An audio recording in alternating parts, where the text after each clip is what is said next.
Assalamu alaikum wa rahmatullahi wa barakatuhu. So in the today's video we will continue our topic with the transformer. So before continuing our next topic, so let's see what we have seen in the previous video. So we have seen the ideal transformer. In the ideal transformer said that it's a lossless device and there is no losses while this transformation action occurs. So here in this we have this primary side and this is the secondary side, and these are the symbols that we can use for representing the transformer. These two parallel lines are used to show that we have some core, and this is air core, or sometimes we can even omit this with the core.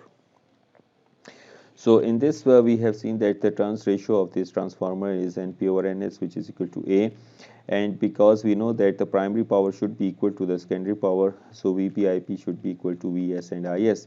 So therefore Vp over Vs is equal to Is over Ip.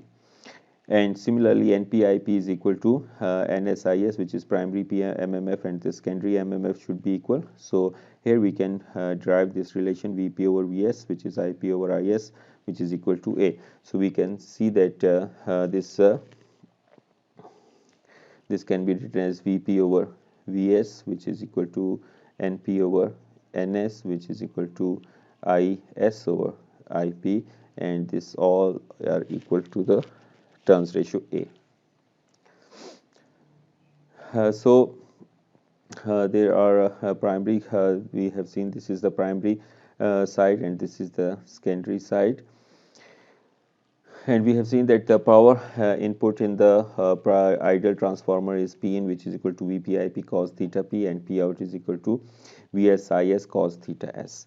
And as we know that the current angles are not affected, so we can write it theta P is equal to theta S, which is equal to theta. So in that case we can write P out in terms of primary voltages and currents Vp-Ip cos theta, which is also equal to P in. So similarly we can have the same relation for the reactive power Q and the same relation for the apparent power S. And we have seen this impedance transformation of the device, that how this transformer looks at the input side to the impedance that's connected on the load side or on the secondary side. So we have seen that this is the primary relation that we have derived, that prime is equal to A square Z prime. So that turns ratio actually plays a very crucial role while we are transforming the impedance from secondary side to the primary side, or we can even do the from primary side to secondary side. So we have seen this example, and we have also seen this example. We have seen that what's the importance of this transformer in a power system, that how they tremendously reduce the power losses in the power system.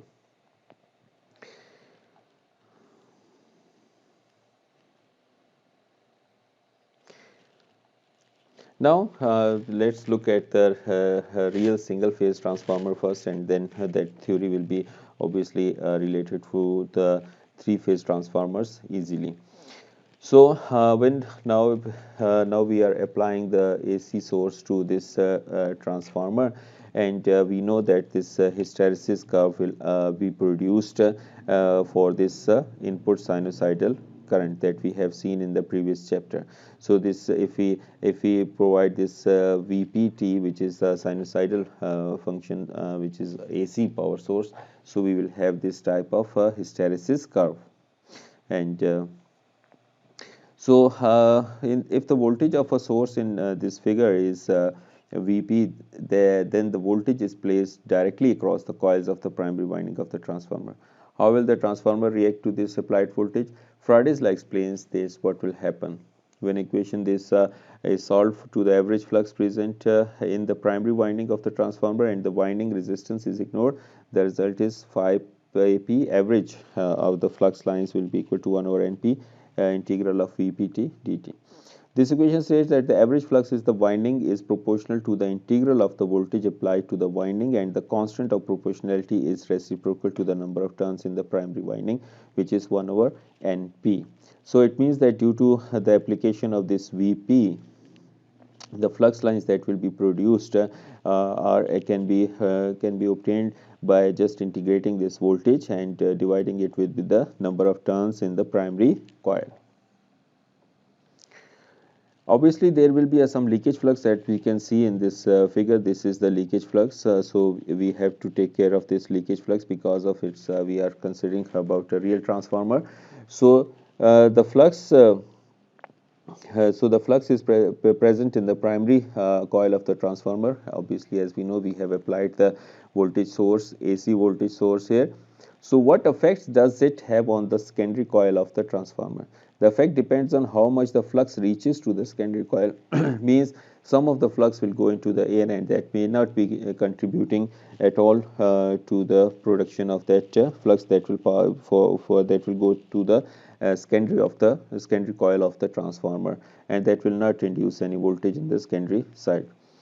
So not all the flux produced in the primary coil also passes through the secondary coil. Some of the flux lines leave the iron core and pass through the air instead. The portion of the flux that goes through one of the transformer coils but not to the other one is called leakage flux. So we have this leakage flux that will be obviously there, that will not contribute anything in the production of or in the production of secondary side voltage.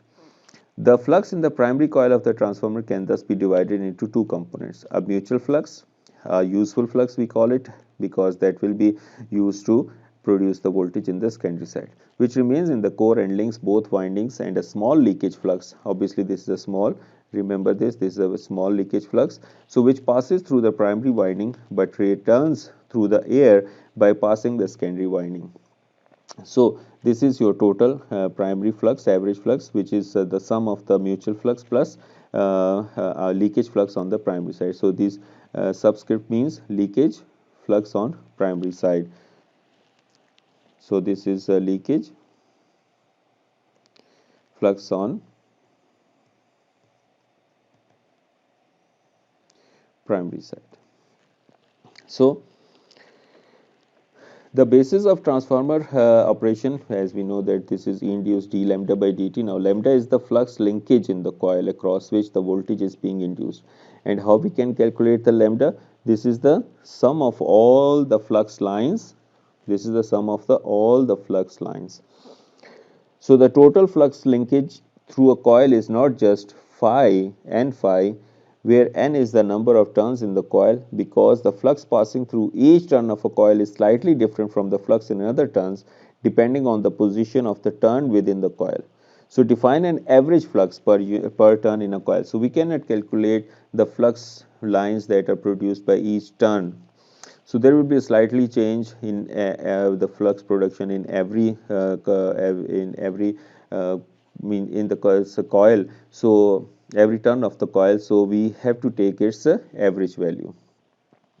So now define an average flux that we have defined phi, which is equal to lambda by n. Lambda is sum of all the lines, flux lines divided by the number of turns. So Faraday's law can be written as E induced is equal to n d phi flux average flux by dt. I think so. That's quite easy. So there is nothing difficult that we know that this is our Faraday's law, and this is the important thing that you must remember, that induced voltage is now dependent upon the flux linkages, and flux linkage is simply nothing but just the sum of all the flux lines that we have in the magnetic circuit. So the magnetization current in the real transformer, when an AC power source is connected to a transformer, the current flows in its primary circuit even when the secondary circuit is open circuited. This current is the current required to produce flux in a real ferromagnetic core. It consists of two components: the magnetization current IM, which is the current required to produce the flux in the transformer core, and the core losses current, which is the sum of hysteresis and eddy current losses, which is the current required to make up for hysteresis and eddy current losses in the core. So obviously when we have applied source to this transformer, so the current will be actually, this is our IP actually. So IP will be actually the sum of Im plus IH plus E. Because these are obviously losses, but that current will be there, we cannot ignore this current, and this will be the current that will be used to produce the flux in the uh, core of the transformer. Now here we can see that this Vp of T, if we have this one cos and V which is phi of T, that the flux which is time varying, and this is our Ni, so this will be our Im, so that we can reproduce at every point just like here, and if we just plot it, and we can see that this hump here and here and here, this is just because of this non-linear portion of this current, non-linear portion of this current. So this will be our magnetization current. I think so it's quite easy. From here we can plot this one. This is just a hysteresis curve, just a single curve, and we are just using it to produce the magnetization. So once again, see here, this is not a pure sinusoidal curve Im, and it has some high frequency components. As we know, using the Fourier transform, we can find out different frequency components that are in this signal. So what actually is causing this? Again, let's look at this. Due to this saturation region, because of this saturation, we know that this happens. So the high frequency components in the magnetization current can be quite large compared to the fundamental component. So in general, the further a transformer core is driven into saturation, the larger the harmonic components will become. So we usually avoid this saturation region while working in this with the transformers or any other electric machine.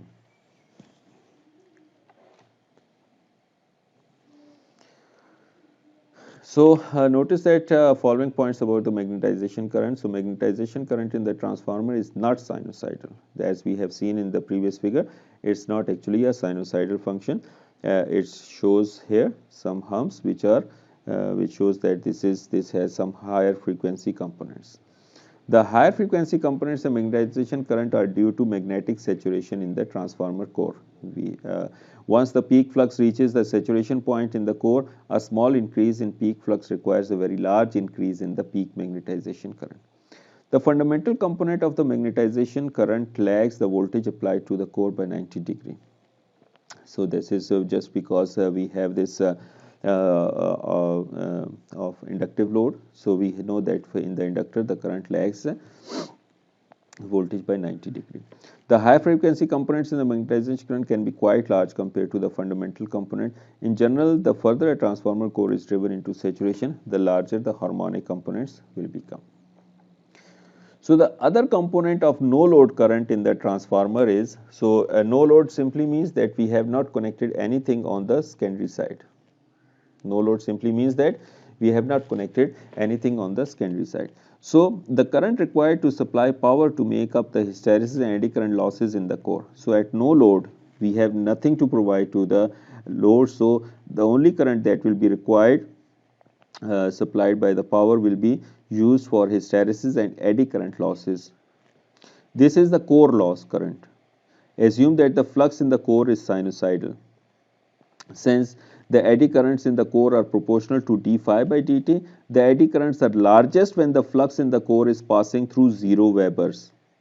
Okay, so we have seen that in the hysteresis curve with that that is the residual flux. So at zero actually, when we make the flux 0, we have some coercive force there, coercive MMF. So that's why we will have this largest currents.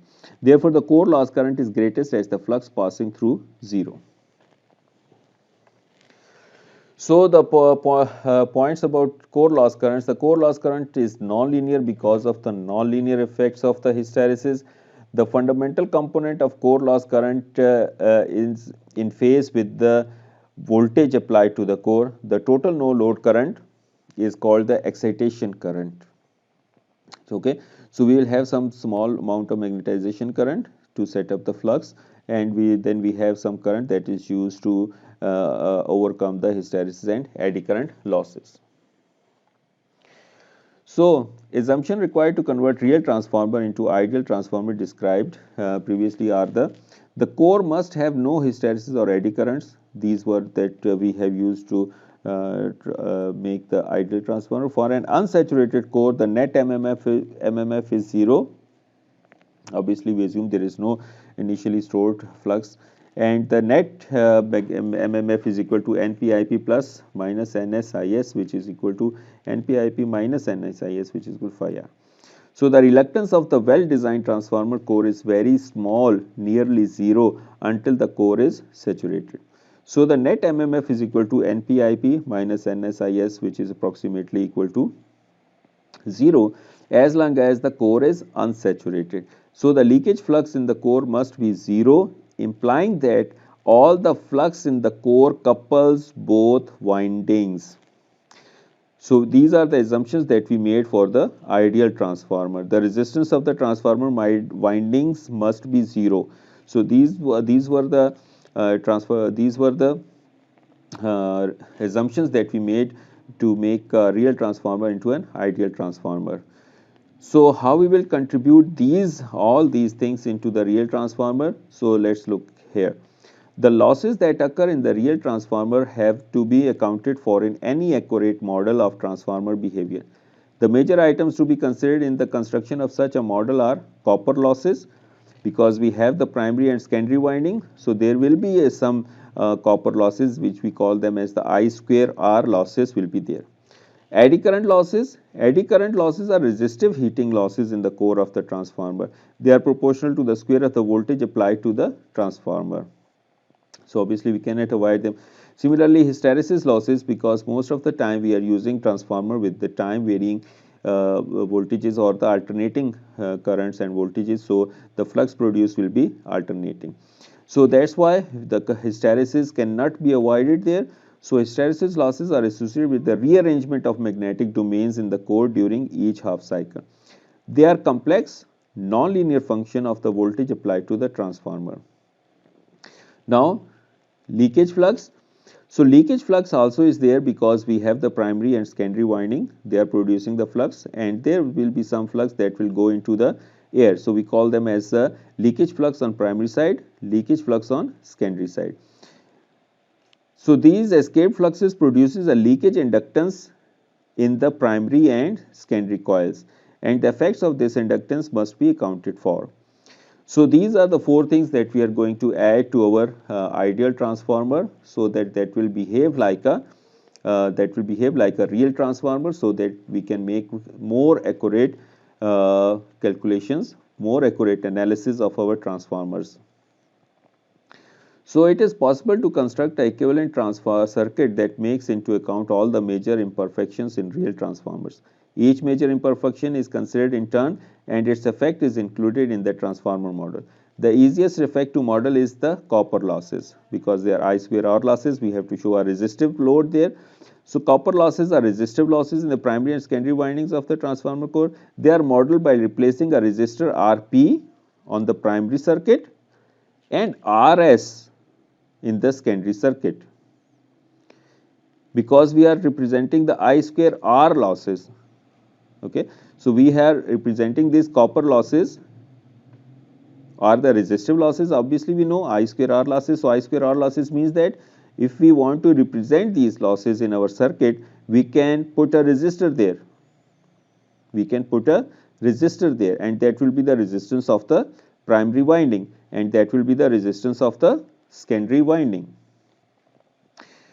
Similarly, the leakage flux in the primary winding phi LP T produces a voltage ELP, because this is a flux that will produce another voltage, induced voltage ELP, given by ELP T, which is equal to NP phi d phi LP by dt. The leakage flux in the secondary is similarly the same, ELST, which is equal to NS dLs by dt. Since much of the leakage flux path is through air, and since air has a constant reluctance much higher than the core reluctance, so phi LP will be proportional to IP and phi LS will be proportional to IS. So we can write it like this, then phi LP is equal to P NP into IP, and similarly for the secondary side. Now if we just put some values here, phi LP and phi LS, so what we can get is ELP is equal to NP d by dt phi NP IP. Now IP here is the current dependent, so obviously that will remain there. So we will get NP square P at dIP by dt, NS square P DIS by dt, which is the ELS, voltage on the secondary side, and ELP is the voltage on the primary side. Now we can represent this here, that the constants in these equations can be lumped together, then ELP is equal to LP dIP by dt, and similarly ELS is equal to LS DIS by dt. Now these constants LP are defined as NP square, P is the leakage inductance of the primary coil, and similarly these are actually S. So LS equal to NS square P is the leakage inductance in the secondary coil. Therefore, the leakage flux will be modeled by a primary and secondary inductors. So we can mark them like this on the LP LS, means we can have these two inductors. This will be on primary side and this will be on our secondary side. So now the next thing is how the core excitation affects the B model case. So how we can affect the core excitation? This is important to understand. How excitation current, how we will model it, where it will go into the magnetic circuit. So we know that the magnetization current IM is the current proportional in the unsaturated region to the voltage applied to the core and lagging the applied voltage by 90 degree. So it can be modeled by a reactance XM. So obviously XM has the property that can make this current lagged by the voltage by 90 degree. Okay. So so the core loss current IH plus C is the current proportional to the voltage applied to the core, that is in phase with the applied voltage. So resistor have the property that keeps the voltage and current in phase while the current is passing through the resistive load. So it can be modeled by a resistance RC connected across the primary voltage source. And remember that both these currents are really non-linear, so the inductance XM and the resistance RC are at best approximations of the real excitation effects. So we cannot make any other approximation for this equivalent circuit or the exact equivalent circuit of the real transformer.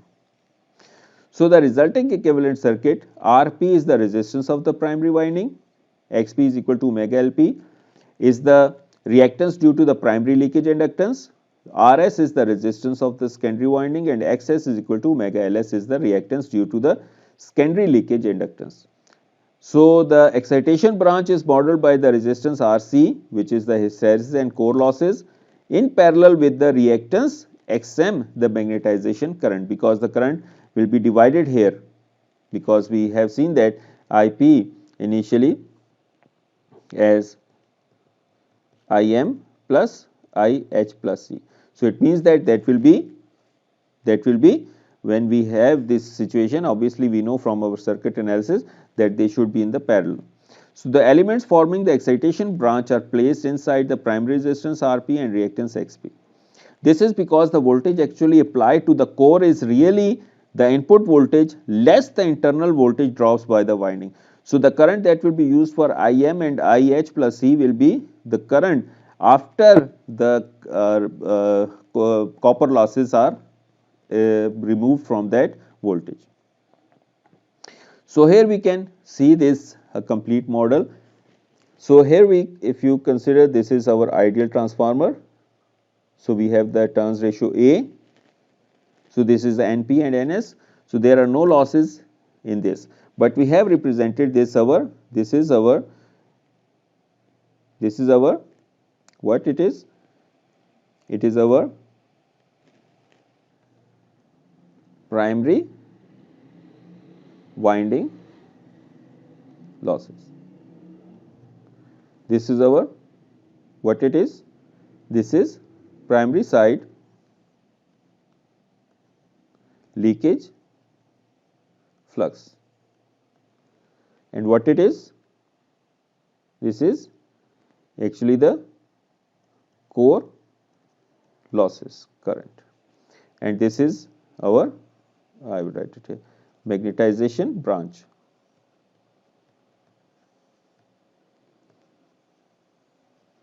So this is ideal transformer. Similarly, on the secondary side, we have what it is. This is actually, and this is secondary winding losses. And what it is? Similarly, as on the primary side, this is a secondary side leakage flux.